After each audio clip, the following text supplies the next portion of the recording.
ये question number 4 from NDA first 2026। इसमें क्या कह रहा है, Z1 Z2 क्या है, दो कॉम्प्लेक्स नंबर हैं और 3Z1/4 Z2 क्या है, प्योरली इमेजिनरी नंबर है।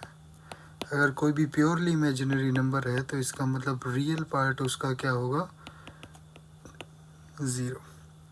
ठीक है। नाउ लेट 3Z1/4 Z2 क्या है, प्योरली इमेजिनरी नंबर है, तो इसका मतलब वो आयोटा की फॉर्म में होगा और उसके साथ कोई भी एक रियल नंबर होगा।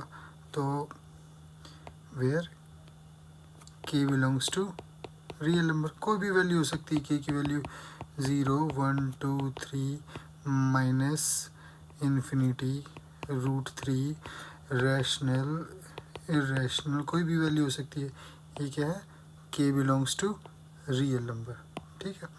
तो यहाँ पे हम इसको Z1/Z2 क्या लिख सकते हैं, 4/3 k आयोटा, ये लिख सकते हैं 4/3 k आयोटा। और यहाँ पे 4/3 k क्या है, कांस्टेंट है, तो इसको हम c से रिप्रेजेंट कर लेते हैं। ठीक है। तो ये क्या हो जाएगा हमारा, Z1/Z2 किसके इक्वल हो जाएगा, c आयोटा के, और Z1 की वैल्यू क्या हो जाएगी, c आयोटा Z2। तो यहाँ पे हमारी Z1 की क्या वैल्यू आ गई है, Z1 की वैल्यू आ गई c आयोटा Z2। और अभी हमें फाइंड क्या करना है, modulus of Z1 + Z2 upon Z1 - Z2। तो हम क्या लिख सकते हैं, mode Z1 + Z2 upon mode Z1 - Z2। ये हमारी मॉडुलस की प्रॉपर्टी होती है कि मॉडुलस ऑफ A/B है तो हम उसको mode A upon mode B भी लिख सकते हैं। तो पहले हम फाइंड करेंगे मोड Z1 + Z2।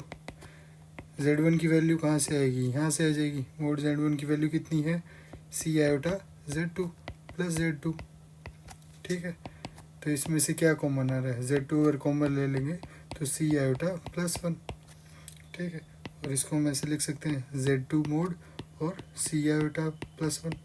ये भी मॉडुलस की ही प्रॉपर्टी है। कहाँ से आई है, अगर मल्टीप्लिकेशन ऑफ मोड के अंदर मल्टीप्लिकेशन है तो हम उसको ऐसे भी लिख सकते हैं।